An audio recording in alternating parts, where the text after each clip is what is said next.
Jaya Radha Madhava Kunja Bihari Gopijana Vallabha Girivaradari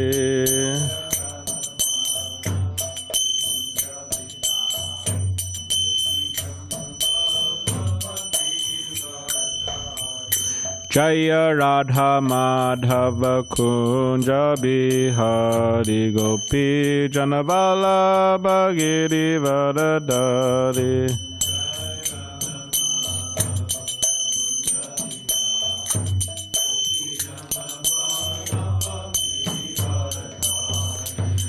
Yashodanandana Braja Jana Ranjana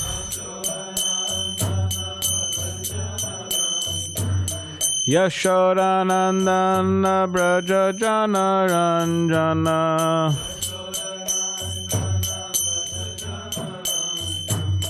Yamuna Tiravanachari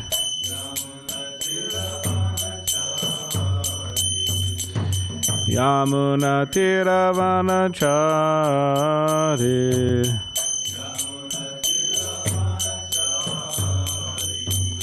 Jaya Radha Madhava Kunja Bihari Gopi Jana Vallabha Girivaradari Madhava Kunja Bihari Gopi Jana Vallabha Girivaradari Jam Vishnupada Paramahamsa Parivrajacharya Ashtottara Shri Srimad Divine Grace A.C. Bhaktivedanta Swami Prabhupada Ki Jai Grantaraj Srimad Bhagavatam Ki Jai. All glories to the assembled devotees, all glories to the assembled devotees, all glories to the assembled devotees, all glories to Sri Guru and Sri Guru.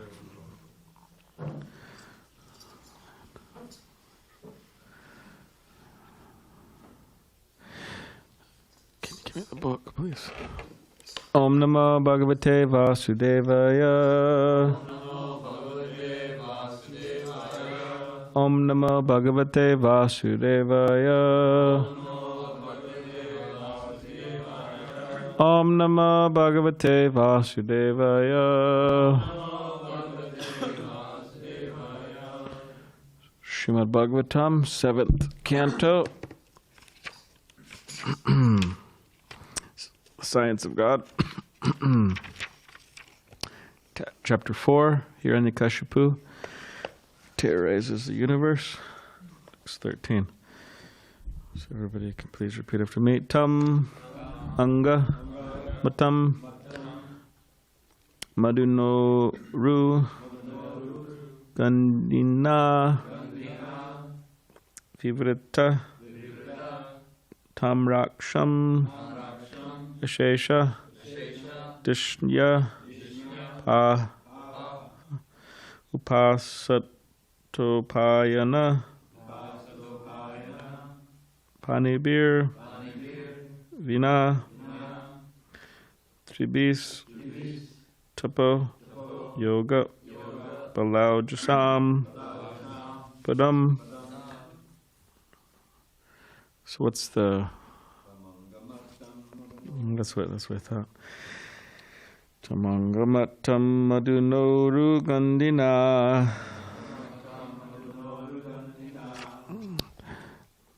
Vivritatam Srakshama Dishnyapa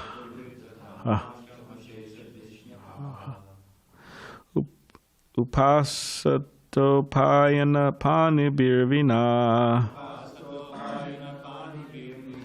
Tribistapo Yoga Bilauja Padam Tamangamatam Madunoru Gandina Vivitatam Srakshama Dishnyapaha Upasatopayana Panibirvina Tibistapo Yoga Bilauja Sampadam Tamangamatam Madunoru Gandina Vivitatam Srakshama Dishnyapaha Pasapatyayana panibirvina Trivistapo yoga balauja sampadam.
Tam.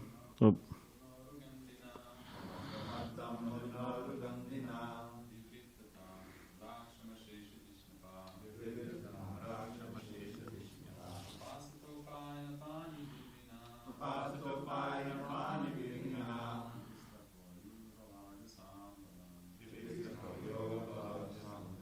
Okay, word by word. Tam, him. Hiranyakashipu. Anga, O dear king. Matam, intoxicated. Maduna, by wine. Uru Gandina, strong smelling. Virita, rolling. Tamra Aksham, having eyes like copper. Ashesha Dishnapaha, the principal men of all the planets. Upasata, worshipped. Upayana, full with paraphernalia. Panibihi, by their own hands. Vina, without. Tribihi, the three principal deities. Lord Vishnu, Lord Brahma, and Lord Shiva. Tapaha, of austerity. Yoga, mystic power. Bala, bodily strength. Ojasam, and power of the senses. Padam, the abode. Translation and purport by His Divine Grace, A.C. Bhaktivedanta Swami Prabhupada. O my dear king, Hiranyakashipu was always drunk on strong-smelling wines and liquors, and therefore his coppery eyes were always rolling. Nonetheless, because he had powerfully executed great austerities in mystic yoga, although he was abominable, all but the three principal demigods, Lord Brahma, Lord Shiva, and Lord Vishnu, personally worshipped him to please him by bringing him various presentations with their own hands. Purport. In the Skanda Purana, there is this description. Upayanam dadu sarve vina devan hiranyakaha. Hiranyakashipu was so powerful that everyone but the three principal demigods, namely Lord Brahma, Lord Shiva, and Lord Vishnu, engaged in his service. Madhvacharya says, Aditya Vasavo Rudas Trividha hi Surayataha. There are three kinds of demigods, the Adityas, the Vasus, and the Rudras, beneath whom are the other demigods, like the Maruts and Sadyas. Marutash chaiva vishve cha sadyash chaiva cha tadgataha. Therefore, all the demigods are called three pishtapa, and the same word three applies to Lord Brahma, Lord Shiva, and Lord Vishnu. So we'll read some more verses. O Maharaj Yudhishthir, descendant of Pandu, by dint of his personal power, Hiranyakashipu, being situated on the throne of King Indra, controlled the inhabitants of all the other planets. The two Gandharvas, Vishvavasu and Tamburu, I myself and the Vidyadharas, Apsaras, and sages all offered prayers to him again and again, just to glorify him. Purport. The Asuras sometimes become so powerful that they can engage even Narada Muni and similar devotees in their service. This does not mean that Narada was subordinate to Hiranyakashipu. Sometimes, however, it so happens in this material world that great personalities, even great devotees, can also be controlled by the Asuras. 15. Being worshipped by sacrifices offered with great gifts by those who strictly follow the principles of Varna and Ashram, Hiranyakashipu, instead of offering shares of the oblations to the demigods, accepted them himself. As if in fear of Hiranyakashipu, the planet Earth, which consists of 7 islands, delivered food grains without being plowed. Thus it resembled cows like the Surbi of the spiritual world, or the Kama Dugha of heaven. The earth yielded sufficient food grains. The cows supplied abundant milk, and outer space was beautifully decorated with wonderful phenomena. By the flowing of their waves, the various oceans of the universe, along with their tributaries, the rivers, which are compared to their wives, supplied various kinds of gems and jewels for Hiranyakashipu's use. These oceans were the oceans of salt water, sugarcane juice, wine, clarified butter, milk, yogurt, and sweet water. I guess according to your mode of nature, you like different oceans. Purport. The water of the seas and the oceans of this planet of which we have experience are salty, but other planets within the universe contain oceans of sugarcane juice, liquor, ghee, milk, and sweet water. The rivers are figuratively described as wives of the oceans and seas because they glide down to the oceans and seas as tributaries, like the wives attached to their husbands. Modern scientists attempt excursions to other planets, but they have no information of how many different types of oceans and seas there are within the universe.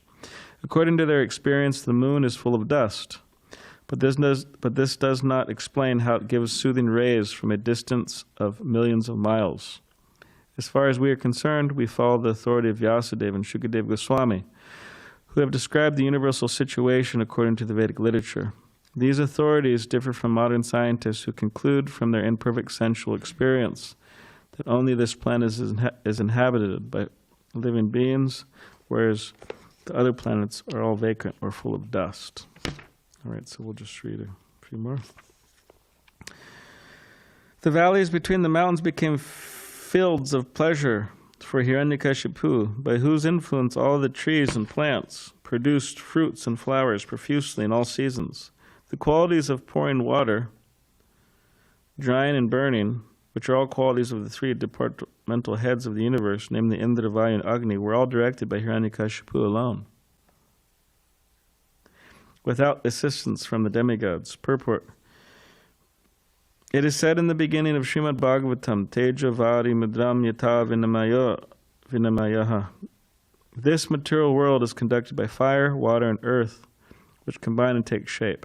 Here it is mentioned that the 3 modes of nature, Pritag Gunan, act under the direction of different demigods. For example, King Indra is in charge of pouring water, the demigod Vayu controls the air and dries up the water, whereas the demigod controlling fire burns everything. Hiranyakashipu, however, by dint of his austere performance of mystic yoga, became so powerful that he alone took charge of everything, without assistance from the demigods.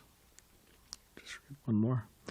In spite of achieving the power to control in all directions, and in spite of enjoying all types of dear sense gratification as much as possible, Hiranyakashipu was dissatisfied because instead of controlling his senses, he remained their servant. Purport. This is an example of asuric life. Atheists can advance materially and create an extremely comfortable situation for the senses. But because They are controlled by the senses. They cannot be satisfied. This is the effect of modern civilization. Materialists are very much advanced in enjoying money and women. Yet dissatisfaction prevails within human society, because human society cannot be happy and peaceful without Krishna consciousness. As far as material sense gratification is concerned, materialists may go on increasing their enjoyment as far as they can imagine. But as far as they can imagine, that goes pretty far. I mean, for a materialist to, as far as material sense gratification is concerned, so you have material sense gratification. Materialists who are into the material sense gratification may go on increasing their enjoyment as far as they can imagine. But because people in such a material condition are servants of their senses, they cannot be satisfied. Hiranyakashipu is a vivid example of this dissatisfied state of humanity.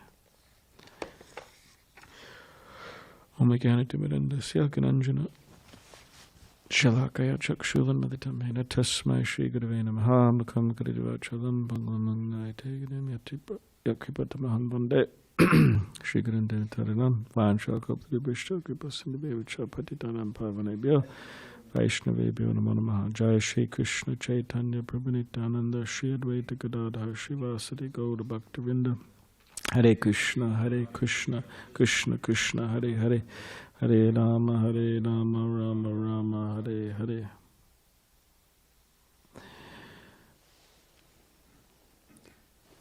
From a material standpoint, Hiranyakashipu was quite successful. I mean, it wasn't that he just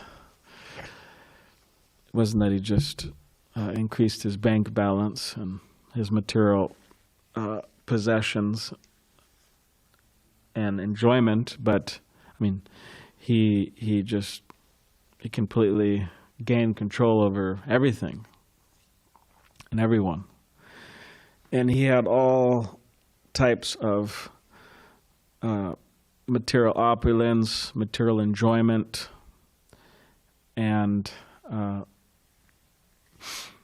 material, you could say, material things according to his desire. So he had everything. He achieved everything materially. So it's quite an achievement. And as Srila Prabhupada brings up, that one may be engaged in Krishna consciousness, but when material opulence comes, some people, you could say, become bewildered by that. It means devotees. They become bewildered by that. And it's easy to point the finger. Oh, look at Hiranyakashipu. He's a big demon. Look how much Maya he's in. Right? But I mean, people, they, transcendentalists, spiritual devotees, they even if they got a fraction of what Hiranyakashipu got, it's questionable how much they would not be in Maya. How much they would not be bewildered. It's very strong. And so again, it's very easy to point fingers at people, but if the same persons were in a similar situation, they would fall down. Very interesting. Apichit, what is it? Sudarachayo bhajate mamananya bhak, that even if one engages in the most abominable activity, Krishna says in the Bhagavad Gita, if they're fixed in their determination to be a devotee, to worship Krishna sincerely, of course, Prabhupada explains in the purport they shouldn't be taken as an excuse. Like Prabhupada says, okay, the Christians, they go to church every Sunday or every Saturday and they confess their sins. Please, Lord, forgive me. Please, priest, forgive me, or whatever it may be. And then they go on sinning. And interesting enough is they feel that they can never be free from that desire to sin. That's part of the convenience of their philosophical or unphilosophical understanding. They can never be free from the desire. So it's a good game, right? You just enjoy, then you go, oh, I'm sorry, then you just go enjoy. It's called cheating. But Prabhupada also mentions sometimes Vaishnavas, Hare Krishna, they say, well, I'll just do whatever I want, and then I'll Hare Krishna, Krishna Krishna will absolve me of that. Right? The power of the holy name, Ki Jai. But it's called sinning on the strength of the holy name. So it's just as rotten practice. But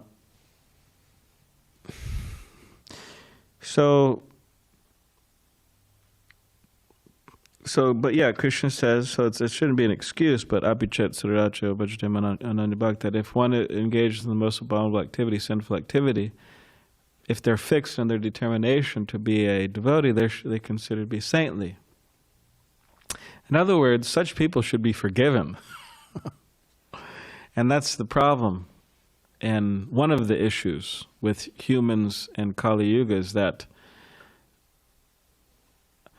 if somebody crosses the line, if they engage in sinful activity, if they're in a position of authority or wherever it may be, or just a position of a devotee, if they fall from grace, and especially the authorities, it's just unforgivable for people. They just cannot forget it, and they cannot forgive that person.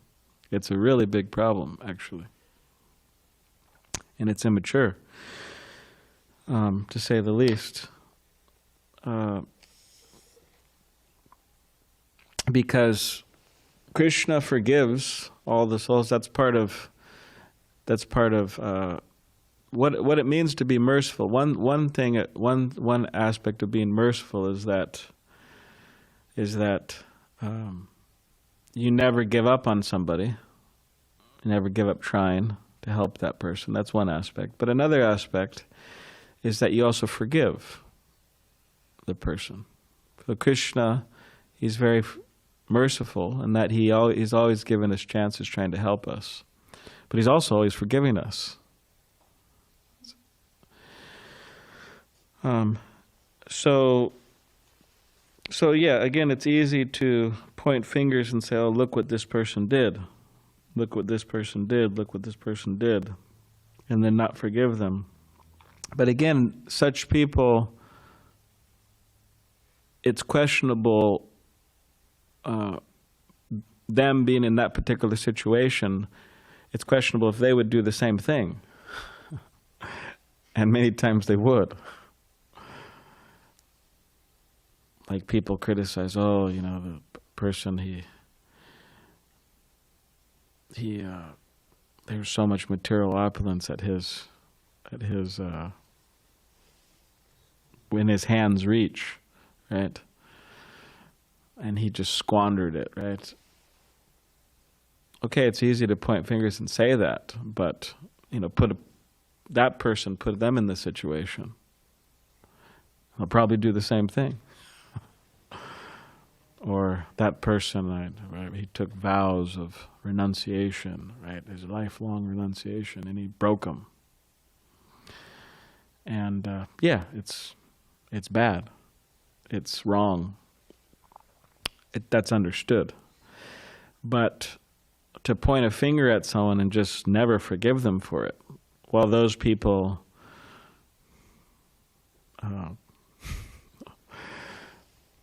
engaged in similar activities throughout their life, it's just very strange. So that's one issue. So we're reading and hearing about Hiranyakashipu, and so a big demon, right? And it's true, he is a big demon. And we could also point fingers at all the materialists and say, oh, we're all like to go after the guys with lots of money, right? Oh, big demons, right? Big materialist. But materialist doesn't just mean, or demon just doesn't mean someone like Hiranyakashipu. This is quite an extraordinary demon. And it doesn't just mean somebody in the modern world who has lots of money and who's squandering it and wasting their human form of life and doing evil things with it. It doesn't just mean that. And it doesn't just mean the little materialist in Pacific Beach, running around trying to gratify their senses. But it also means that within our own lives, how much are we able, or how much have we understood the importance of not being materialists and not being servants of our senses? In other words, that materialism, it comes into religion. And that is the big issue in religion. And when we say religion, we mean all religions. And when we say all religions, we don't mean Hare Krishnas are exempt from that.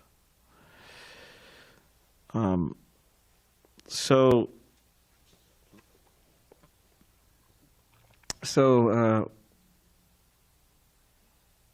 yeah, this tendency to point fingers and not forgive people, it's a materialistic tendency. And it's in many ways very hypocritical because, again, people are not up to standard, and then they're just pointing fingers.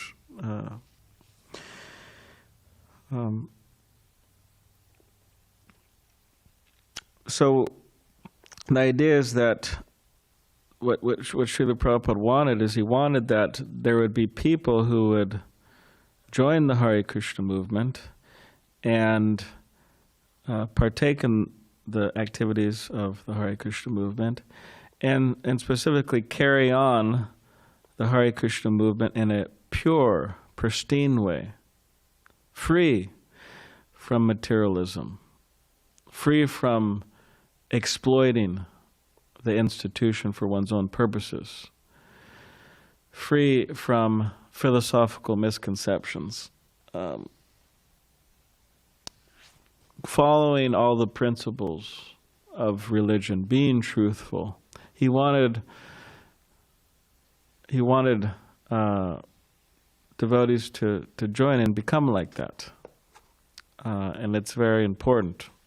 This idea.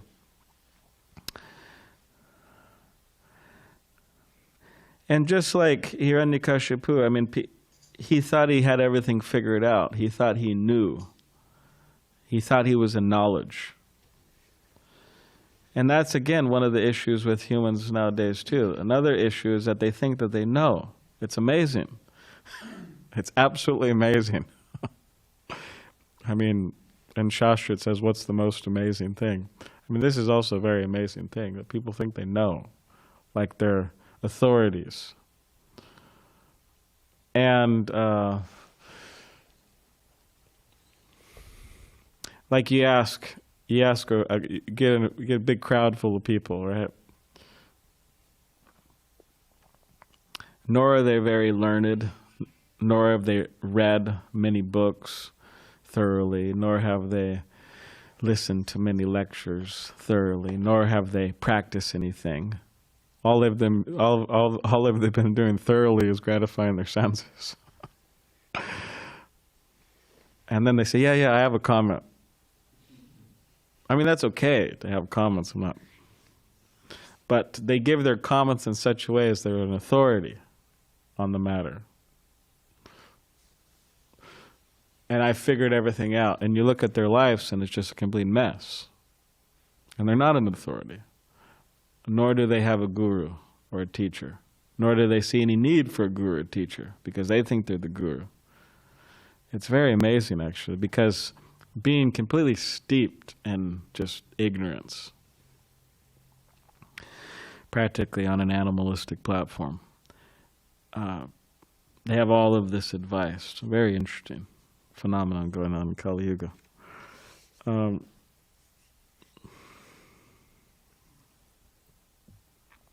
So it's another issue. So, but again, we also have to be careful that we don't think like that. We don't think that we know everything. Like Tamal Krishna Goswami, he had a tendency to say, "I know." With Prabhupada, Prabhupada would say something, he'd say, "I know," and then Prabhupada would keep on talking, and then he'd say, "I know," and then eventually Prabhupada corrected him. He said, "I know that you know. You just, in other words, stop your." But I know. So, but this tendency to think, "Oh, yes, I know. I'm an authority on the matter."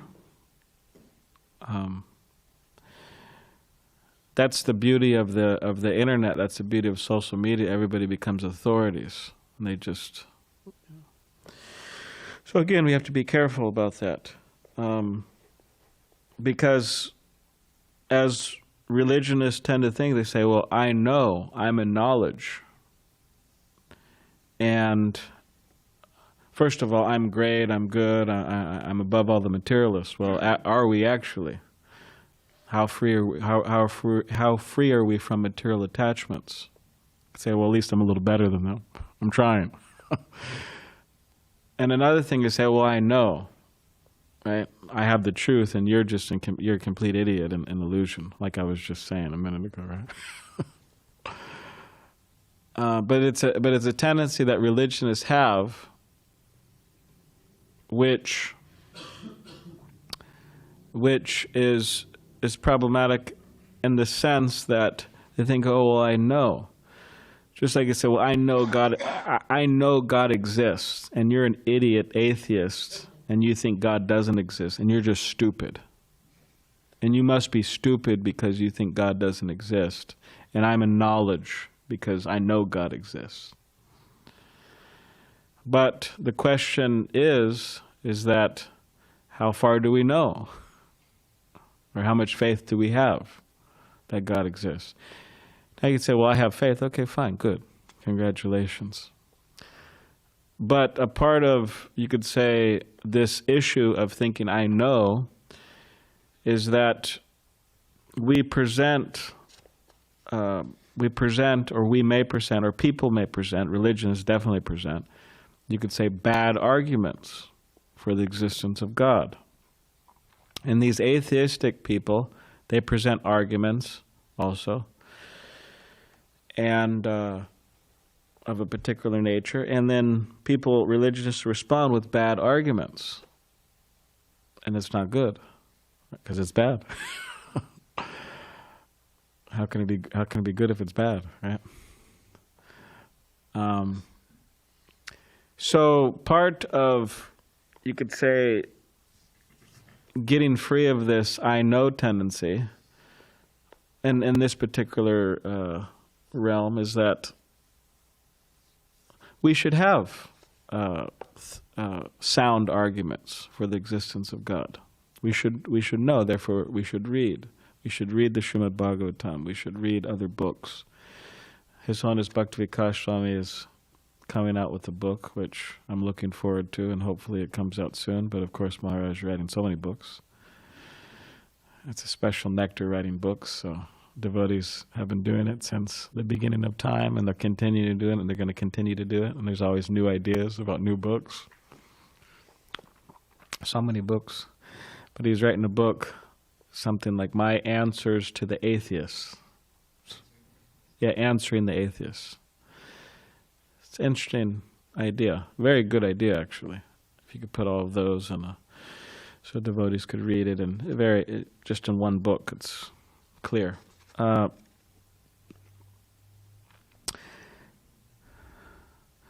So we shouldn't just think, okay, well, I know, and these people are ignorant. Okay, but how much do we know? If we really know, then sure, we could say that. But we should know before saying.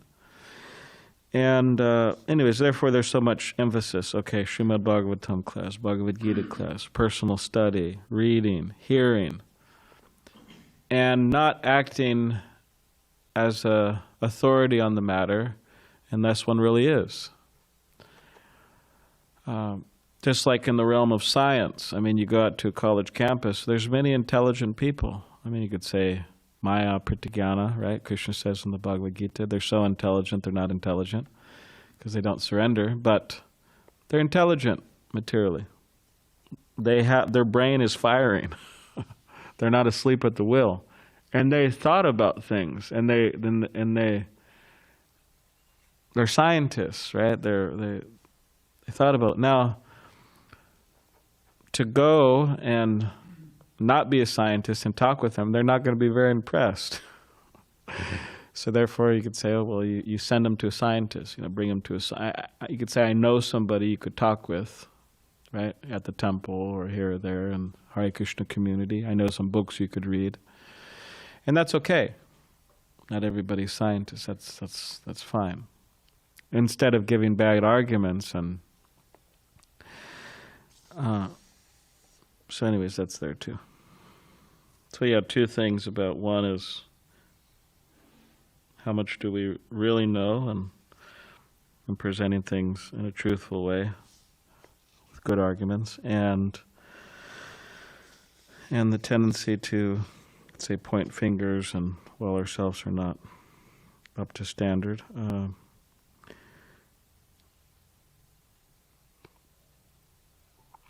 But Hiranyakashipu, yes, he is a materialist, and he is a big demon, and he is an example of a very perfect example of one who is living a Asuric life. He's a top-notch atheist, Paramahamsa atheist, right? He's a advanced atheist of the highest degree. But even after attaining all of this that we've just heard of, I mean, he really attained a lot. Still dissatisfied. After all that, material enjoyment, opulence, possessions, still dissatisfied. Now, whether we have personal experience of this, being dissatisfied, we should think about it. That we may have tried many things to be happy, but they always fail. There's always some hole in the heart that cannot be filled. There's always some feeling of dissatisfaction at the end of the day. And looking at people, looking at other sense gratifiers, we may know family, friends, people in the world. Really looking at them, how happy are they? How satisfied are they? How peaceful are they? How content are they? How ecstatic are they? And hopefully we come to the conclusion that they're not. Because if we're thinking they are, then that's a little problematic. Join the party, right? So hopefully we conclude that they're not. Now, if we have a hard time concluding that, then therefore they have the saying, right? The school of hard knocks. You kind of get knocked around and to realize there's no satisfaction in it. But anyways, the conclusion is here in this particular purport and throughout the Bhagavatam itself is that by being a Godas, one can never be happy. By being Go means senses, and this particular case, and Das means servant. So by being a servant, or shall we say, better yet, a slave of one's senses, one can never be happy. That's the conclusion throughout the Srimad Bhagavatam. And that one will only be happy by being a servant, and not a servant of their spouse or their boss or their dog or their cat or their whatever, whoever else, their country, but being a servant of Krishna, being a servant of the devotees, one will be happy. And not just happy, but one will be ecstatic. One will be there will be overflowing with happiness. transcendental happiness. So that's always the conclusion. So, does anybody have any question or comments? Okay, great. All right, it's Srimad Bhagavatam. Ki Jai.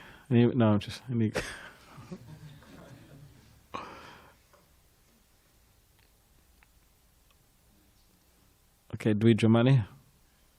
Tomorrow's verse, by the way, is 20. So, just to speak on the point about how people say "I know." Sometimes we meet a lot of people, and interaction with them is kind of funny. Like yesterday, I was at the zoo, and I met an Indian couple, and they kept telling me, "I know, we know this, we know Bhagavad Gita, we know this." And I asked them, "Well, maybe I can learn from you. Maybe you can tell me something that you know." Did you go like this? Sometimes I do. And they just kept walking away. But then at the end they told me, "Well, maybe we can teach you something from the Bible."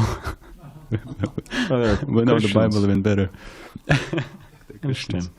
And another lady, she looked, decent, like decent clothing, and from afar I couldn't tell she's homeless. But at the end I realized she's homeless, and I was talking to her, and she was like, "Yeah, I know this. I'm already beyond this, beyond self-realization, beyond all these books." And then I asked if you want to take any books, and offered the books and asked for donation. And I said, "I'm homeless. I don't have any money." "Do you have any water?" She asked me. And I said, "No." But asking for water, yeah.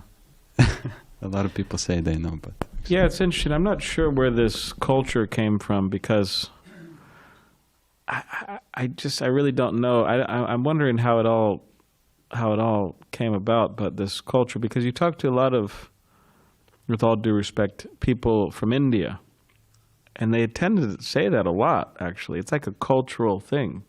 I don't know, or maybe an uncultural thing, but. But it's a cultural thing. It's like they say it all the time. If you go out, just go to the Indian store and set up a table with some books, if you have enough tolerance to do that. Anyways, I'm sorry, but I have a hard time personally dealing with someone who says "I know" when they just. You ask them, "Did you read the Bhagavad Gita?" No. "Do you practice?" No. It's just like it's like a very high form of arrogance to say, "Yes, I know, but you never read the book." It's like, how do you know? It's just, what is it? Yeah, knowingly drinking poison. Yeah, that's what they know. Yeah, I know that I'm knowingly drinking poison by neglecting the teachings of the Bhagavad Gita. But yeah, so I'm not sure how that all originated, because I guess people feel that, okay, I'm coming from India, I'm coming from the background. My mother told me something, my grandmother told me something, and I don't know. It's just an interesting thing. Yeah. So, but someone should have mercy on everyone, but. Like Vijay Prabhu, he was saying that the trick of, or he was saying one of the things dealing with, if they say, "Oh, I know the Gita," they say, "Well, do you have Krishna book? Do you have the 10th canto?" And they say, "Oh, no." And then he gives them the Krishna book. So that's a way. I also noticed that people, if you show them the verses and if you show them Srila Prabhupada's purports and speak a little bit about that, they actually become appreciative of that.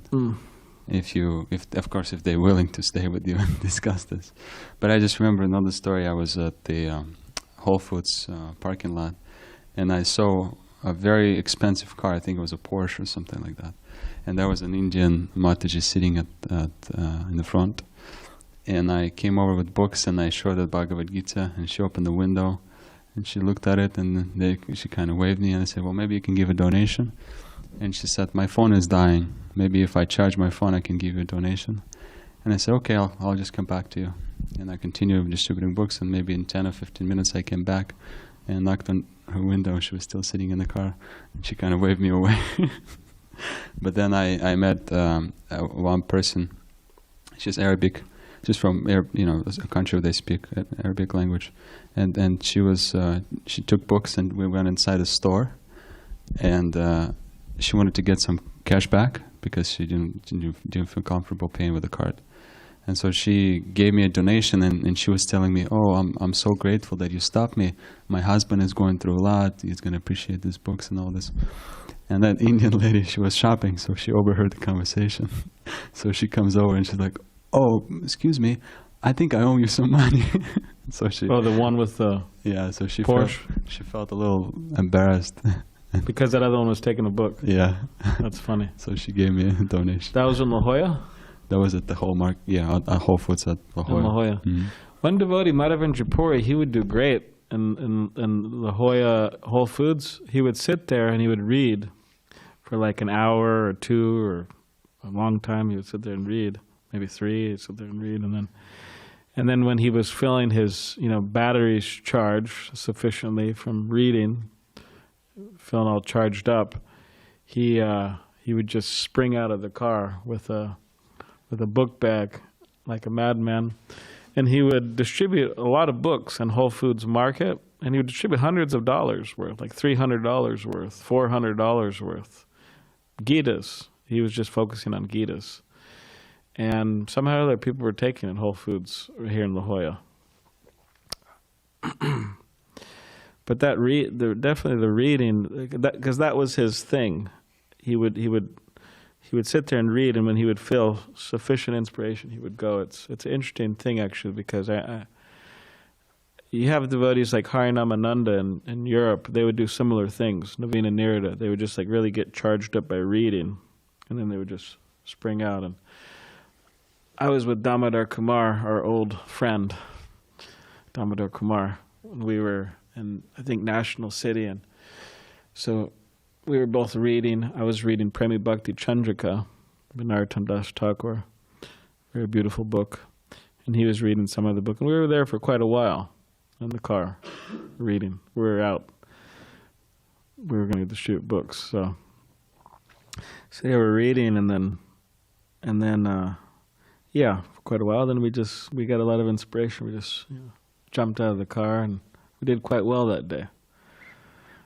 Surprisingly enough, I distributed a good amount of books, and one of the books I distributed, we like ran out of books, and then somehow or other we had one Ramayana. We had Bhakti Vikas Swami's Ramayana. So when we were going shop to shop, and we're distributing. And we went to one shop, and I don't know, this girl, she was like it was like an insurance, office or something like that. So I went up, and I was like very enthusiastic, trying to be enthusiastic. And I gave her this book, Ramayana. And yeah, she got it. She took the book, and anyways, it's nice. Any other? But yeah, these different excuses, they're excuses. I know it's an excuse. They're not interested. They're not, if you want to use the term, truth seekers. They're illusion seekers. I know I'm good. Yeah, ego. Yeah, I know I'm good. What else? Whatever it is, they're different excuses. People aren't really interested. So therefore, Vaisheshika Prabhu says, we're not out there for those people. Simple as that. Period. We're just not out there for those people. We're out there for people, as Vaisheshika Prabhu said, there are ripe fruits, or low-hanging fruits, Bhajanarayan Swami likes to say.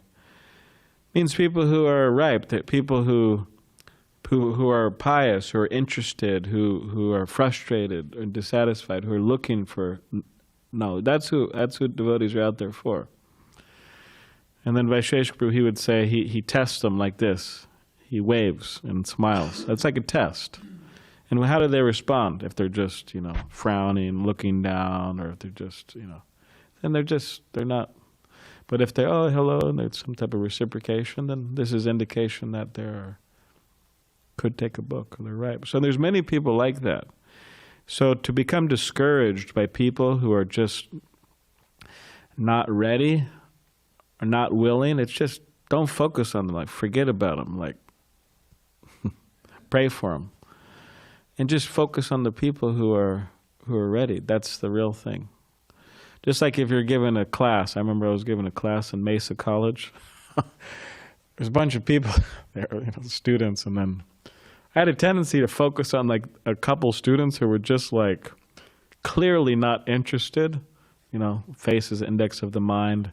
They're like scowling at me. They were practically, and I was just focusing on them. And I was saying, and then I thought later, why am I focusing on these people? It's like there's all these other people who are neutral or who are interested. There's some life in them. They have some interest. I should focus on those people. But again, human tendency, right? Focus on negative, right? Focusing on negative things. That's a tendency. So again, on books, okay, no, not interested, no, I know, whatever it is. Okay, fine, whatever. Just like sift through them, and then get to the interested people, and they're out there. They'll take books. So that's the idea. When I was Hare Krishna, sorry. When I was packing up, Bhakti, Chad, Prabhu, and myself, it was like 5 o'clock, And while Chad was leaving, there was this people from Persia? Iran. I'm sorry, I'm very ignorant. And so anyway, I said, I have a book for you. The son and the daughter, they were interested, but the dad, he said, what are these books? And I said, these books help you to understand God. They're very what's the word? Sorry, religious. And then so I said, I'm sorry if this is the wrong language, but do you read this? And they said, no, we speak Farsi, like that. And I was looking through my bag, and then I didn't have any, So I said, I have an Arabic book. Do you know anyone? They said, yeah, we'll take this, And then the dad, he said, I want to read this book. It was the Bhagavad Gita. And they took a Bhagavad Gita. The father took a Bhagavad Gita. Because I told him there's only one God, and he really appreciated that. Nice. Yeah. Yeah, the people of Middle East. It's unfortunate that we can't preach there as much as we want to. It's one of the places in the world where we can't preach as much as we want. Like Iran, Prabhupada went there. He went to Tehran, but now you can't go. I mean, you could go, but you have to be super undercover, and some of the devotees are naturally could be fearful, because if they get caught holding programs or something like that, okay, they kick the host out or they kick the preacher out, they X his visa or whatever, don't let him come back to the country, but then they may have to suffer from the government and stuff. So anyways, hopefully in the future. Turkey's there. A lot of Muslim people there, and people give Krishna to, but yeah. All right, so Granth Srimad Bhagavatam ki jai.